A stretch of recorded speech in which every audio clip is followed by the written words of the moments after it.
RCR presenta Integrando Perú. Análisis, entrevistas y propuestas para contribuir al desarrollo del país. Bienvenidos. Amigos, bienvenidos.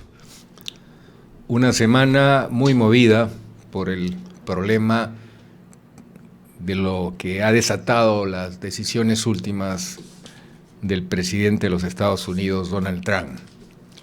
Lo que ahora se llama la guerra comercial. Estamos viendo cosas que sorprenden. China defendiéndose, abriendo un proceso en la Organización Mundial del Comercio, pero elevando también los aranceles y entrando en una batalla abierta con el gobierno americano. Y esto es una cadena de impactos, de consecuencias que ahora vamos a evaluar con Aurelio Díaz, un economista, consultor internacional. Bienvenido, Aurelio. Gracias, Pedro. Buenas tardes. ¿Qué hacer frente a una política económica que no tiene antecedentes? Si bien hubo un presidente en los Estados Unidos que usó los aranceles, eran otros tiempos donde no había un mercado tan globalizado como el que hoy existe, y en segundo lugar, no hay una política clara, porque se pretende negociar todo con todos de una forma absolutamente impredecible. Sí, mira, para comenzar vamos a definir básicamente lo que ha ocurrido. Ha ocurrido el incremento de tarifas a la importación.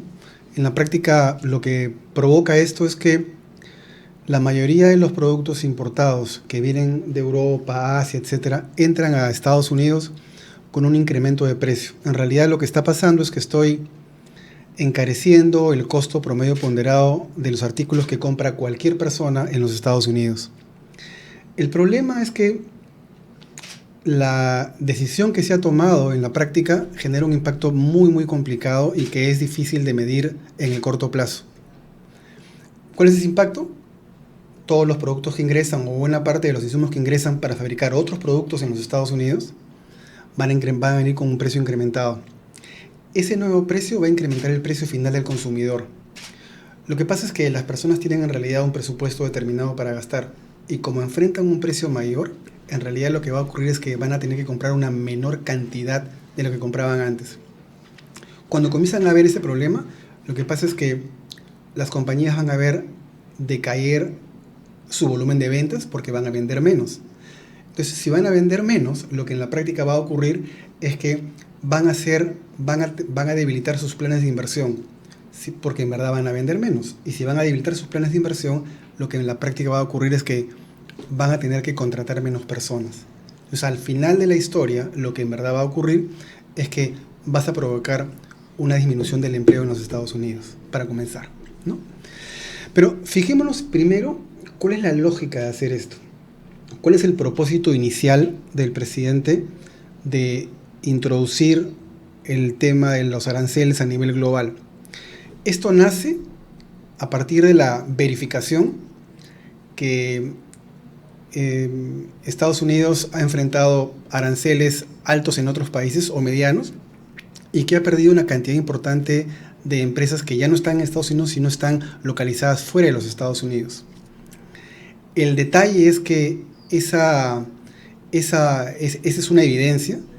La forma en que se ha enfrentado esa evidencia, lamentablemente, ha sido de una manera bastante simultánea, muy violenta y en muy corto plazo. Y ese escenario te ha traído, al principio no ha habido mucha comunicación sobre lo que ha provocado, pero lo que en verdad te está mostrando es que ya han empezado a haber hace 2 o 3 días voces disidentes con personas que inicialmente acompañaban al presidente y hoy día tienen reparos en estar de acuerdo en lo que está ocurriendo, ¿no? Sí, he podido verificar que algunos senadores republicanos están apoyando una moción de los demócratas para que el Congreso sea la última instancia en la política arancelaria. Es decir, está empezando a perder cohesión la fuerza de soporte del gobierno, del nuevo gobierno.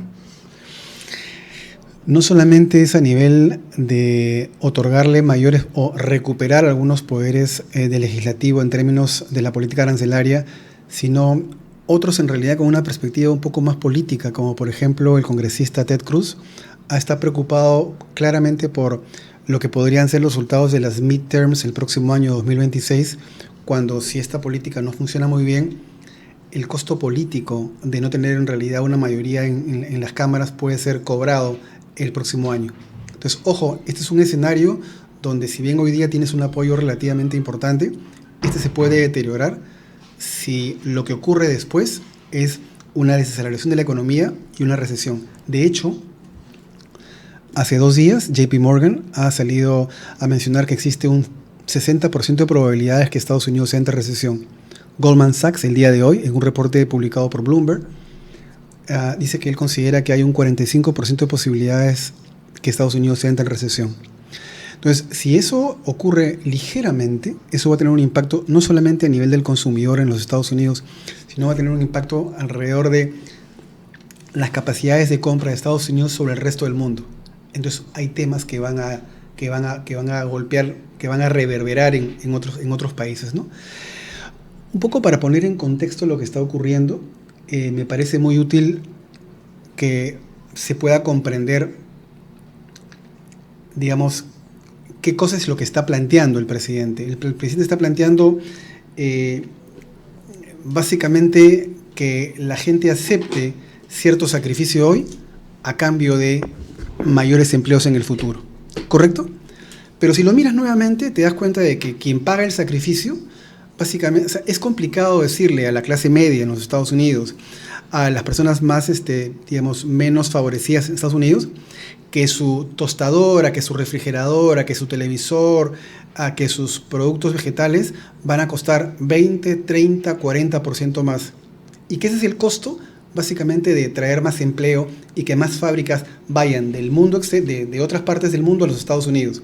Si te das cuenta, hay un problema de timing. Los precios de los productos que están afectos a aranceles van a haber un incremento de precios probablemente en las próximas 8 o 10 semanas. La posibilidad de traer empleo a Estados Unidos va a demorar entre 7 o 10 años. Entonces, me cuesta hoy algo cuyos resultados recién los voy a ver reportados en un plazo mucho más largo. Entonces hay un tema de timing, hay un tema de tú me das este sacrificio, pero la recuperación o el beneficio de ese sacrificio recién lo voy a ver en un periodo más largo. Ese escenario no es un escenario digerible para la población. Pero quizás sería bueno que nos expliques por qué la balanza comercial no es el único indicador de que un país está progresando y está en una posición mejor que otro. ¿Hace a un país más débil el hecho de tener más compras de un país con el que negocia o el que mantiene relaciones comerciales? Es decir, que haya una diferencia entre lo que importas y lo que exportes. ¿Ese es el único criterio para definir a un país ganador, a un país que está en mejor economía? A ver, venimos de un escenario donde los últimos 20 o 30 años hemos básicamente, digamos, el mundo se ha adherido al concepto del libre mercado, donde básicamente no hay fronteras y no hay barreras para importar o exportar, y el mundo tiene que comprar donde es relativamente más barato y donde hay ventajas competitivas y comparativas mejores para adquirir productos. Lo que pasa es que en ese proceso lo que ha ocurrido es que Estados Unidos consume mucho más de lo que produce. Inevitablemente va a tener que importar el resto del mundo. Y en ese proceso va a tener necesariamente que hacer una selección correcta sobre dónde elegir, dónde comprar con calidad y más barato. Vuelvo a repetir, Estados Unidos consume mucho más de lo que produce. Y si consume mucho más, es natural que en verdad compre mucho más de lo que puede importar. Digamos, importe mucho más de lo que está exportando. De hecho, con algunos países tienen una balanza comercial deficitaria, si quieres. Es decir, a ese país le compra mucho más de lo que le exporta a ese país. Por ejemplo, en el caso de China u otros países adicionales. El problema es que esto no se arregla de la noche a la mañana. Esto, en verdad, la forma que se ha elegido es una forma, digamos, un poco agresiva, apurada y no bien calculada sobre la capacidad de respuesta que tiene el mundo. Hace 3 o 4 días se han impuesto tarifas a más de 70 países en el mundo. Y gran parte de la discusión global es cómo vas a controlar, o sea, cuál es la forma práctica de controlar que las tarifas funcionen. No, pero además hay una observación. En muchos de esos países son capitales norteamericanos los que han creado empresa y una capacidad de producir más barato esa cadena de bienes que hoy estamos viendo que está siendo puesta en jaque. Es decir, correcto. Hay capital americano en países en el sudeste asiático, en países de América Latina, que han sido promovidos por anteriores gobiernos de los Estados Unidos, sin duda, dentro de una lógica de utilizar a los distintos países como proveedores. Pero ¿cómo puedes cambiar el guión tan radicalmente? ¿Estos expresidentes y estos gobiernos metieron la pata? No metieron la pata. Lo que pasa es que abstraigamos un minuto del problema de las tarifas y tratemos de encontrar un poco el hilo conductor. Tienes un periodo muy largo donde Estados Unidos ha sido un socio comercial amigable y muy potente alrededor del mundo. El problema, y lo recogen la mayoría de los CEOs... La propia China es fábrica de muchas cosas que consume Estados Unidos y con capitales americanos. Sí, aunque eso con Biden comenzó a cambiar, porque ya vieron a China como un rival geopolítico peligrosísimo antes que como el socio comercial del que hablaba Clinton. Claro, lo que pasa es que a lo que trato de llegar es que cuando tú has construido a lo largo de tiempo un socio comercial confiable, no puedes unilateralmente de un momento a otro poner medidas que en verdad deterioran esa confianza, limitan el flujo de negocios. Porque cuando eso ocurre, lo que hace la otra contraparte es disminuye las inversiones, reduce las compras y tiene temor de con quien está negociando. Entonces, en los negocios, lo central es la confianza entre las contrapartes. Pero cuando alguien actúa de manera poco conversada, unilateralmente, poco negociada, lo que en verdad genera suspicacia y genera temor en la otra contraparte. Lo que quiero decir es que los negocios es un juego de confianza. Cuando la otra parte siente que con quien estaba negociando le pone un impuesto, le encarece una producción, limita lo que está ocurriendo, en realidad destruye el valor más importante del negocio, que es la confianza. Entonces tienes un escenario complicado, porque si bien es muy complicado ganarse la confianza, actos como esos lo que hacen es que deterioran la confianza en la contraparte. Y es muy rápido, se pierde muy rápido. Y ese es un valor, ese es un intangible que uno no puede perder. Y eso es lo que en verdad podría estar en riesgo en el corto plazo. Es un tema que hay que mirar. Entonces, ahora, estamos provocando una recesión mundial. Estamos provocando una desaceleración. Hay un informe reciente publicado por la Organización Mundial del Comercio, donde revisa los números y ya no considera que la caída del comercio mundial sería del 4%, sino está hablando de una caída del orden del 1%. Dicho de otras maneras, va a haber golpes en el comercio mundial, pero no es el fin del mundo. O sea, tengamos también prudencia en términos de cuán grave es el problema. El problema es delicado porque es un shock de corto plazo. Pero también tenemos que tener claridad sobre que esto no estamos viendo la foto final. Estamos viendo la forma en que quieren plantear la negociación. Esto no es como va a quedar. Van a haber, de hecho, tengo entendido que poco más de 50 países han solicitado audiencia con los Estados Unidos para buscar formas de mejorar esta tasa, este arancel que le ha sido impuestos. Vietnam, Singapur, algunas islas que están deshabitadas, etc. O sea, ya hay gente acercándose para encontrar algo intermedio. ¿Cuál es el problema real? La historia demuestra que si tú planteas 100 tarifas, probablemente vas a manejar correctamente 30 o 40, porque el resto no lo vas a poder manejar. De hecho, el Perú tiene experiencia en eso. El primer gobierno de Alan García hubo una cantidad impresionante de tarifas arancelarias, pararancelarias, mercados paralelos, no sé cuántos tipos de cambio. Al final, ¿qué cosa ocurre? Al final el mercado vence. Y el mercado encuentra atajos para evitar estas tarifas. Y los controles no pueden multiplicarse porque hay incapacidad de hacer seguimientos y controles. ¿Cuál es la historia final? Si pones 100, quizás cubras correctamente 30 o 40, pero el resto de 60 no lo vas a poder manejar por el volumen que hay. Entonces, al final, ¿qué cosa pasa? Vas a pasar a una solución intermedia, donde ni es lo que dice un presidente, ni es lo que dice el otro. Hay un escenario intermedio que es el punto de equilibrio al cual vamos a llegar. No conozco cuál es, no conozco a quién favorece, pero no es el punto en el cual hemos partido. Es un punto diferente. Acabo de ver un video hecho por la inteligencia artificial, muy bien hecho. Se nota que viene de China, donde una mujer joven, con rasgos físicos de una mujer china, hace una descripción muy lúcida de lo que está ocurriendo y donde adelantan que China tiene ya el dominio tecnológico para poder afrontar esta crisis y poder superarla, y que lo que está haciendo Donald Trump es acelerar el reemplazo que ya era previsto del liderazgo mundial en términos económicos. No militares, en términos económicos, diciendo que estas medidas lo que van a hacer es muy difícil que en días las empresas norteamericanas que tienen inversiones en tantas partes del mundo regresen a los Estados Unidos. En el fondo se van a deteriorar las cadenas comerciales.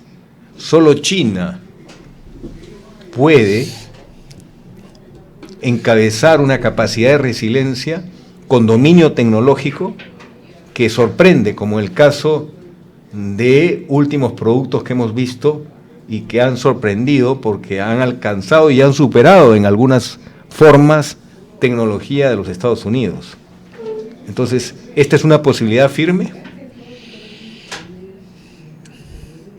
Lo que pasa es que hay mucha información todavía no revelada y hay, en verdad, lo que hay que notar es que Estados Unidos de alguna manera sale al frente con estas políticas arancelarias, porque en verdad la gran preocupación es que tiene que hacerle frente a un supercompetidor, que es China, y que ha mostrado precios más baratos, periodos más cortos, soluciones un poco más cómodas en algunas líneas de producción. Lo que pasa es que Estados Unidos tiene mucho talento, y eso es un tema no negociable, y ellos lo saben. Entonces, tienes dos poderes disputándose la supremacía de algunos mercados, pero todavía siento que hay muchísima resiliencia en Estados Unidos. O sea, es una pelea de largo plazo, es una pelea que se va a operar en diferentes frentes, y es una disputa que en verdad no tiene todavía un ganador absoluto. Un tema, por ejemplo, mencionaba que había una autoridad de una universidad norteamericana que se había quejado ante el gobierno federal, al gobierno del señor Trump, diciendo: oiga, no pueden aplicar una política migratoria con sierra eléctrica, porque esa es una política que está dañando. Se había afectado a migrantes que tenían el mérito de estar en Estados Unidos en tareas de investigación, gente muy calificada, simplemente por emitir una opinión o por supuestamente haber expresado un punto de vista, y se les ha sacado a los Estados Unidos. Entonces, algo que es un intangible valiosísimo en los Estados Unidos no es tener científicos norteamericanos, no, sino ser el país que ha acogido a los grandes talentos del mundo y darles las facilidades para que desarrollen su talento. Ese es el mérito de los Estados Unidos en las últimas décadas. Por eso tiene la luz de la tecnología lo que tú has llamado gran talento, Pero si empiezas a golpear este sector que te da un intangible poderosísimo, y en cambio en China estás viendo que China está haciendo todo lo posible para tratar con manos de seda a los talentos propios y está comenzando a contratar talentos de fuera del país. Es decir, aprendiendo lo bueno de Estados Unidos, y Estados Unidos más bien se está disparando a los pies. No estamos viendo la foto completa, estamos viendo las primeras escaramuzas de una pugna comercial que puede, en verdad, tomar participación en otros escenarios. Estados Unidos está a tiempo de rectificarse, porque esto recién comienza.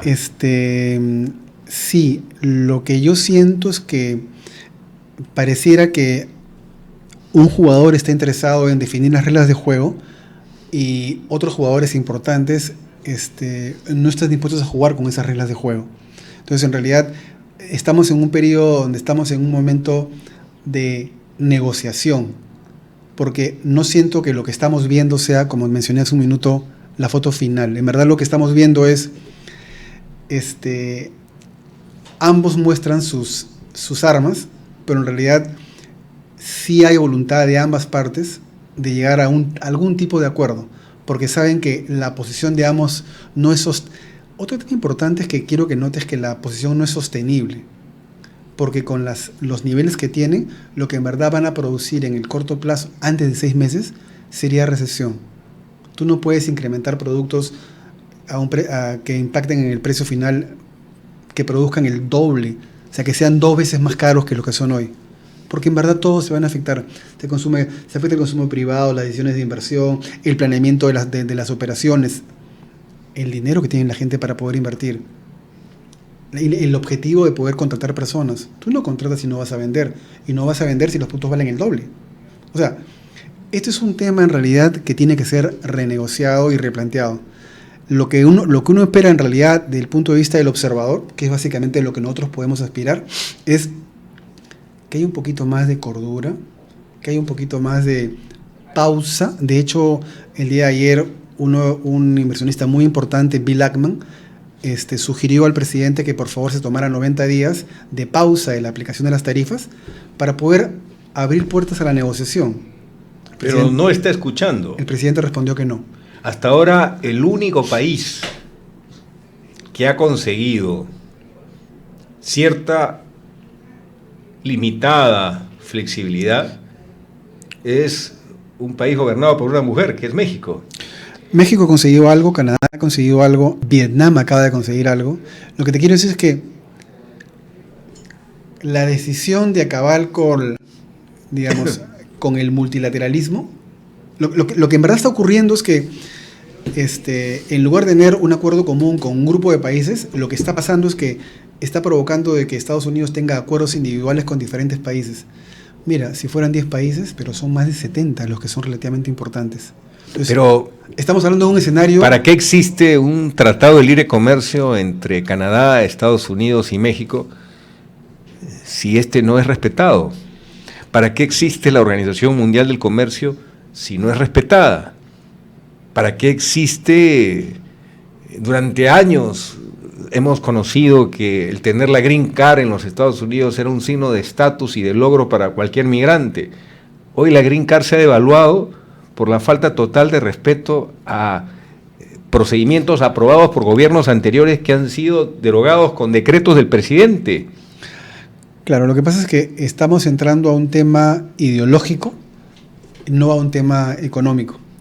Pero también impacta en la economía, porque la mano de obra barata, los gobernadores de varios estados de los Estados Unidos fronterizos han dicho se está afectando la economía norteamericana porque se está acabando la mano de obra barata. Lo que pasa es que las economías no deben depender de mano de obra barata. Las economías deben depender de mano de obra calificada. Y entonces lo que tienes que mirar más bien es cuánto me cuesta, o sea, qué tan caro es transferir esas empresas que están nearshoring en México y poder transferirlas a Estados Unidos. Eso es imposible en realidad. Se calcula que en México han entrado más o menos poco más de 7.000 u 8.000 millones de dólares en los últimos 3 años con el gobierno de López Obrador, construyendo fábricas justo en la frontera, porque hacían de que la cadena de abastecimientos de Estados Unidos no dependiera de Asia, sino dependiera justamente de las empresas vinculadas muy cercanas geográficamente a Estados Unidos. Eso no lo puedes mover. El tema es que no puedes penalizar inversión propia de Estados Unidos. Creo que es un tema que hay que revisar. Entonces, en el afán de cobrar, cargar, recuperar dinero, tratar de balancear el déficit, que lo veo poco probable, pero es un intento, estás perjudicando a empresas americanas que han invertido en el concepto del nearshoring en la frontera con México. Si tú, creo que alguna vez has sido profesor. Soy profesor en la universidad. ¿Tú aprobarías a un alumno que te quiere aprobar el examen de economía sosteniendo la política arancelaria del presidente Trump? No me contestes, vamos al break y viene la respuesta. Okay. Continuamos con Integrando Perú. El Congreso Internacional de Prospectores y Exploradores, ProExplo, es el segundo evento minero más importante del país y el más relevante en cuanto a exploración y geología en Latinoamérica. La importancia de la exploración recae en el rol fundamental que cumple a la hora de descubrir y establecer nuevos proyectos mineros. Por ello, ProExplo resulta en una reunión obligatoria para las empresas y profesionales que trabajan en el sector. En su más reciente edición, participaron más de 3.000 personas de manera física y virtual, y se espera que su 14ª edición se realice en 2025, de la mano de su presidente, Walter Tejada. Los esperamos en ProExplo 2025.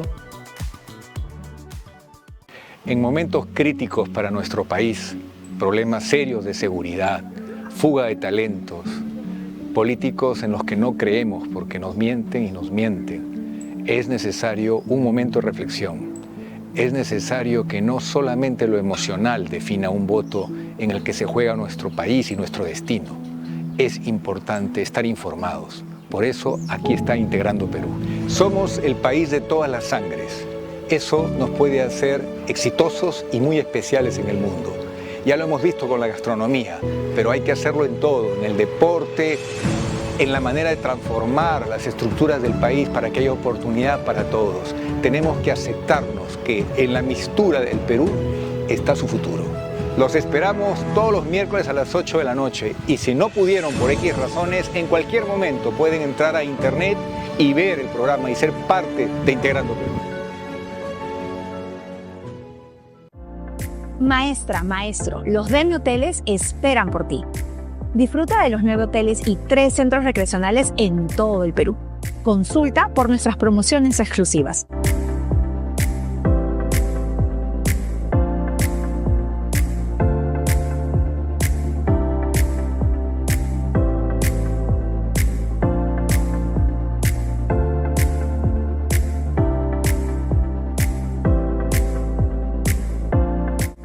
Reserva con nosotros y vive la experiencia que te mereces. Todos los sábados a las 10 de la mañana llega a sus hogares Enlace Educativo, un programa hecho por los maestros para todos los maestros. Enlace Educativo, donde analizamos temas de coyuntura educativa y todo lo que el magisterio necesita saber. Enlace Educativo, todos los sábados a las 10 de la mañana por RCR. Enlace Educativo, un programa producido por el SUTEP.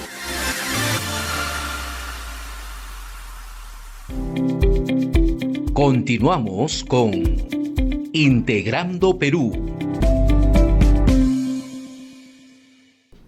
Antes de hablar del Perú y de la manera como estamos desarrollando la gestión país en medio de tanta inestabilidad y una crisis muy fuerte que tenemos y que afecta a la economía, como es el problema de seguridad.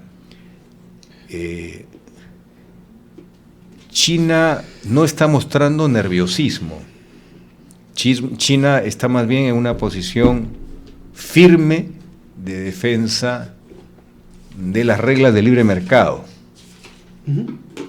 En cambio, Estados Unidos más bien me da la impresión de que está nervioso con China. No hay una decisión muy clara porque no ha visto en China lo que los otros países han hecho, que es tocar la puerta, me someto a una renegociación de condiciones. ¿Qué es lo que te hace a ti pensar que China no ha hecho lo mismo que el resto? Antes de contestar esa pregunta, quiero retomar la pregunta previa sobre qué pasaría si es que algún alumno me responde sobre si la política de Trump en términos... ¿Es jalado o desaprobado? Y lo que quiero decir rápidamente es que primero pensemos en realidad cuál es el objetivo de la política arancelaria. La política arancelaria básicamente es atraer capital y hacer que las empresas que están en el exterior, la pérdida de 90.000 firmas que estaban ubicadas en Estados Unidos y ahora están en Europa, Asia, eso, regresen de alguna manera. Si ese es el objetivo, la política arancelaria no necesariamente es la mejor medida. En realidad es un mix. Tú podrías tomar una medida gradual arancelaria, negociación, pero sujeta a una apertura comercial que lo que permita sería disminuir la burocracia para formar y crear empresas en Estados Unidos. O sea, si a ti lo que te interesa es atraer, una forma de atraer es reducir lo que se llama el red tape, la reducción de la burocracia. Plazos más cortos, aprobaciones más rápidas, claro, crear condiciones para captar la inversión. Abaratar y disminuir los plazos promedio en el cual la gente puede construir, fabricar e instalar. Porque si en verdad te interesa... Pero fue el propio Estados Unidos el que provocó que toda su industria saliera al mundo, porque tenía la riqueza suficiente y buscaba abaratar las cosas y seguir promoviendo máximo consumo. Lo que te quiero decir es que en verdad puedes tener una política de la zanahoria y del palo. En verdad la zanahoria es abaratar, facilitar, mejorar la calidad, el acceso y producir que la gente en realidad que quiera hacer empresa en Estados Unidos o que quiera trasladar su fábrica que está en donde sea, en el África, en Europa, a Estados Unidos, en costos, en tiempo y con una reducción importante en todos los procedimientos. A cambio de eso, en paralelo, los que hagan tendrán una serie de beneficios y los que no lo hagan tendrán cierta penalidad. Lo que pasa es que no puedes mostrar en esta negociación solamente el garrote. Tiene que haber algún tipo de aliciente. Pero ¿jalas o pruebas al alumno? Porque el alumno pretende cambiar a un país. Lo que pasa es que en días, lo que se hace en décadas. Lo que pasa es que el alumno me está entregando una información incompleta. Entonces, en realidad, puede tener un 10, aceptablemente. ¿Y la segunda pregunta? La segunda pregunta sobre qué cosa es lo que tiene que hacer China, no. ¿Por qué China, a diferencia del resto que ha tocado la puerta desesperadamente, negociemos? Sí. Europa ha dicho, te bajo el arancel a cero a todos los insumos industriales, y ha contestado Trump de inmediato, es insuficiente. China ha dicho no.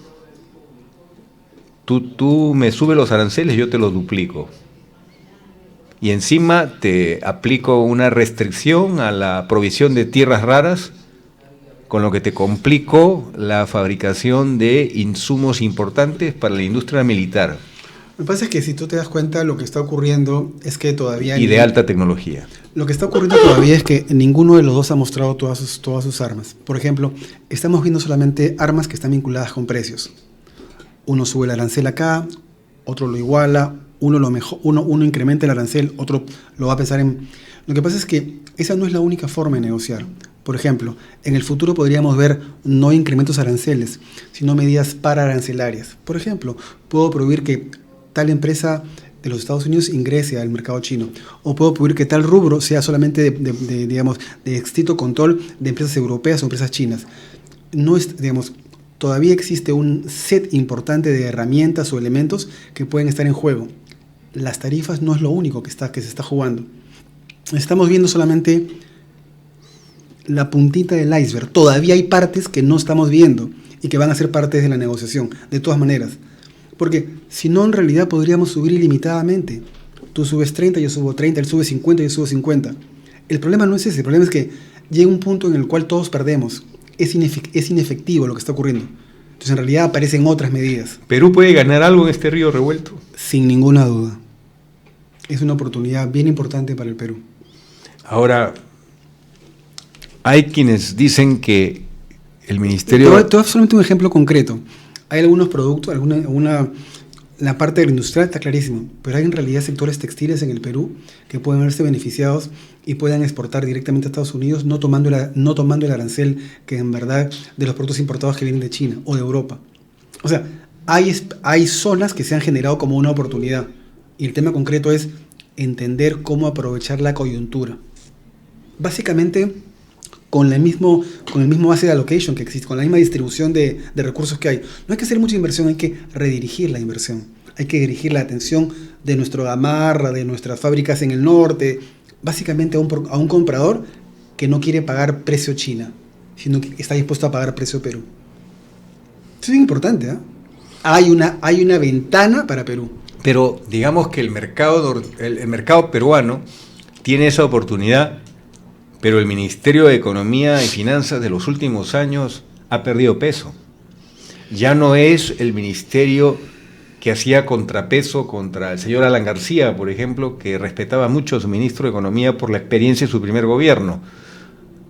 Hemos llegado a un momento tal que el Ministerio de Economía, por transigir políticamente, acepta la aprobación de un montón de iniciativas parlamentarias que no se ajustan a la capacidad de la caja fiscal, porque se ha llegado incluso a la absurda situación de que ya no importa que lo aprueben, a la hora que vaya a pedirse la transferencia ya eficaz, no se le da. O sea, hemos llegado a ese nivel precario de manejo de la cosa pública, donde aprobamos cosas que no se van a ejecutar. El tema es más complicado, el tema tiene que ver con la supervivencia del presidente, ¿no? De la presidenta. ¿Es la supervivencia de la presidenta o es que nadie le dice no a la presidenta con paciencia, con poder didáctico, porque la presidenta no lo tiene que saber todo, y por decirle sí, el Ministerio de Economía se encuentra cada vez más precario? Ese es el costo de mantenerse con ese nivel de popularidad en el Perú. Cede a casi todo. Estamos viendo el hecho de la empresa Petróleos del Perú, si fuera un programa realmente para fortalecer la empresa con medidas sanas, pero no. Estamos viendo medidas que incluso van a crear problemas legales porque están comprometiendo nuevos recursos de manera significativa, como la problemática en un lote de producción. Correcto. Entonces, y el Ministerio de Economía no tiene ese sistema nervioso que garantizaba el cuidado de la caja fiscal de todos los peruanos. Sí, se ha vulnerado eso, efectivamente. Entonces, y encima, si vamos más allá todavía, podemos perder millones de soles en medidas como excepciones al selectivo al consumo, al GLP vehicular, por ejemplo. No necesita el GLP vehicular que se exonere del impuesto selectivo a los autos nuevos, siempre que salgan convertidos a GLP. El sentido de la política pública era promover el gas natural, el gas metano, el gas natural vehicular, que es el que tenemos en una cantidad suficiente como para evitar importar más gasolinas y por sobre todo de diésel. O sea, ir hacia un combustible que nos cuesta mucho menos, es ambientalmente más saludable y nos ayuda a depender menos del mercado internacional, pero no aquí. Acá millones de soles están yendo en exonerar del impuesto selectivo al consumo del vehículo nuevo, siempre que tenga la conversión a GLP. El GLP, un tercio lo importamos, y ya tiene un mercado maduro, desarrollado. Es un incentivo. ¿A quién se está favoreciendo? Entonces, veo desorden en el Ministerio de Economía. Veo que no hay capacidad de corrección pronta, aunque reconozco la mejor intención del nuevo ministro,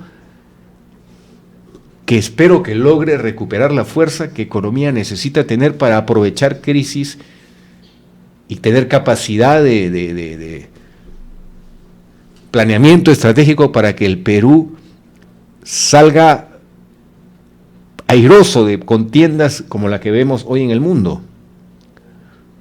Escenarios tan complicados. ¿Estamos de acuerdo? ¿Cuál sería tu idea?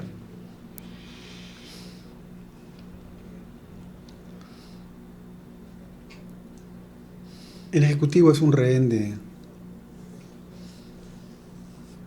la continuidad. Y por donde lo mires, aun cuando quisieran avanzar, el equilibrio que pueden obtener para que el gobierno sea lo suficientemente viable como para llegar a las elecciones en el 26 es probablemente los mejores esfuerzos. A mí no me preocupa tanto la economía hoy. A mí lo que más me preocupa es el tema de la seguridad.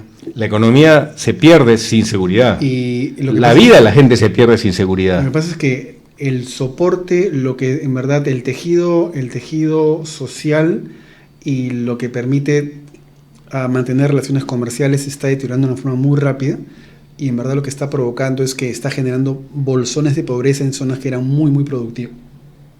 ¿Por qué te menciono esto? Porque es probablemente, si uno hace una encuesta en el Perú, la casi única preocupación es disminuir la extorsión, disminuir la violencia, en verdad que el país sea un poco más vivible.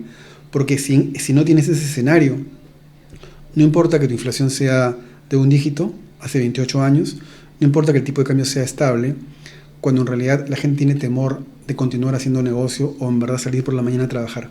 O sea, si tú no reparas este problema pronto, no importa si cambias el número de ministros, cambias la cantidad de ministerios, haces una elección con 2 cámaras, es irrelevante. O sea, el tejido social que existe en este minuto está totalmente deteriorado y se está dañando mientras nadie toma acción. Es que el maquillaje no sirve. No funciona. No funciona. ¿Y hasta dónde vamos a seguir con el maquillaje? Ya demasiado maquillaje, ¿no? De acuerdo. Entonces, es urgente sincerar las cosas y poner al Perú en una posición en la que pueda responder a escenarios como los que estamos viendo. Mira, por suerte, todo el tema de las tarifas a nivel global nos agarra en buen pie. El Perú, a pesar de todo lo que nos está pasando... El cobre alto está ayudando. Dios es peruano. No sé si es peruano, pero el cobre por lo menos es peruano. Pero nos está mejorando los ingresos. Lo que pasa es que no solamente es un tema de cobre, ¿no?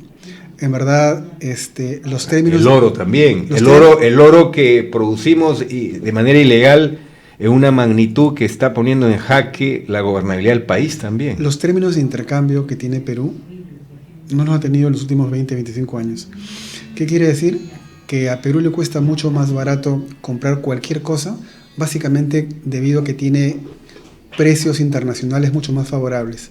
Entonces, es mucho más fácil crecer en un ambiente donde tus términos de intercambio son claramente favorables, que es lo que está pasando en el Perú no hace poco, hace unos 3 o 4 años, y que más bien eso, en lugar de desaparecer, se ha pronunciado más.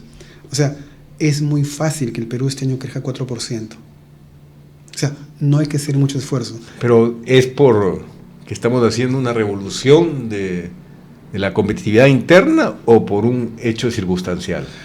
Es por una suma de ambas cosas. Eso no es un hecho aislado. ¿Cuál es el esfuerzo interno, el producto del mérito? Básicamente la diversificación de exportaciones. Eso es un gran mérito. Eso lo ha hecho la empresa privada. En verdad la empresa privada en el mundo, no en el Perú, en el mundo, es el motor de la inversión. Entonces, si tú no la atraes, te pasa lo que le pasa a los países que no han tenido capacidad de atraer. No generan empleo. Pero si no hay seguridad, se va al diablo. El problema es que tú tienes que acompañar esto con reglas claras, con contratos de estabilidad razonables, que no sean lesivos para el país, pero además con seguridad. Te hago una pregunta. ¿Estamos llegando en el nivel de gravedad del problema a los niveles de inseguridad que provocó el terrorismo de los años 90? Yo creo que... 80 y 90. Yo creo que lamentablemente la forma en que se transmite la información de los actos de violencia en el Perú no ha adquirido el lenguaje correcto para mencionar que lo que pasa en el país en verdad son ataques armados. O sea, todavía no hemos hecho el cambio del wording para entender de que lo que pasa es un ataque armado contra una fratería, un comercio. Lo que pasa es que los bodegueros no tienen un frente unificado como para provocar lo que ya varias veces han hecho los transportistas y en 2 días lo vuelven a repetir, que es un afán desesperado de hacer protestas para llamar la atención porque están matando a los dueños, a los choferes de los buses.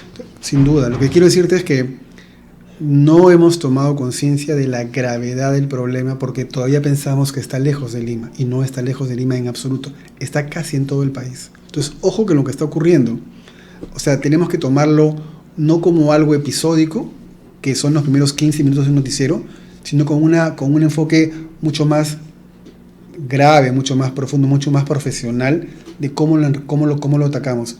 No veo esfuerzos para poder atacarlo, no veo planes. O sea, esto no ocurrió ayer, o sea, no lo veo hace un tiempo, ¿no? Entonces, la pregunta es, necesitamos a alguien que enfrente claramente el problema y tampoco lo estoy encontrando, ¿no? Entonces, además se siente que es un problema menor, relativo, poco relevante. Y en verdad es algo que... Acaba de hacer un documento varios partidos políticos que han convocado a muchos especialistas de primer nivel. Lo he leído, el documento sobre los problemas de seguridad. No es un documento perfecto, pero es algo plausible. El gobierno no ha dicho nada. Sin comentarios, ¿no?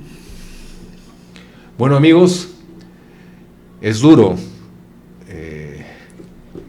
acabar un programa con la frase sin comentarios, por lo que me permito hacerte una última pregunta. Todavía hay peruanos que quieren hacer todo lo que está a su alcance, y siempre lo sabrá, para recuperar la hoja de ruta y posicionar al país y evitar la fuga de talento de tantos jóvenes que por inseguridad también están migrando. ¿Tú ves que para las próximas elecciones está cuajando un esfuerzo de tratar de buscar en 41 grupos políticos que haya ciertas líneas de esa hoja de ruta, o ves que eso va a ser más de lo mismo? A diferencia de lo que en verdad leemos en los medios y la preocupación porque hayan 41 partidos políticos postulando para la presidencia y para las cámaras, yo sí creo que es importante abrir la cancha en términos de que hayan en realidad más jugadores y más oportunidades para elegir. El problema real consiste en que no conocemos a muchos de los candidatos y no conocemos en realidad sus propuestas y no sabemos en realidad el origen de estas propuestas. Entonces, yo sería muy cauteloso, o sea, bienvenida la pluralidad, pero sería muy cauteloso en conocer orígenes, conocer propuestas, conocer praxis, conocer básicamente hacia dónde van en términos de proyectos. Lo otro es que si estas organizaciones que pueden finalmente llegar a la Asamblea, etcétera, al Congreso o a otros, o a la Presidencia, no tienen claro cuáles son los objetivos centrales en el Perú, va a ser más de lo mismo.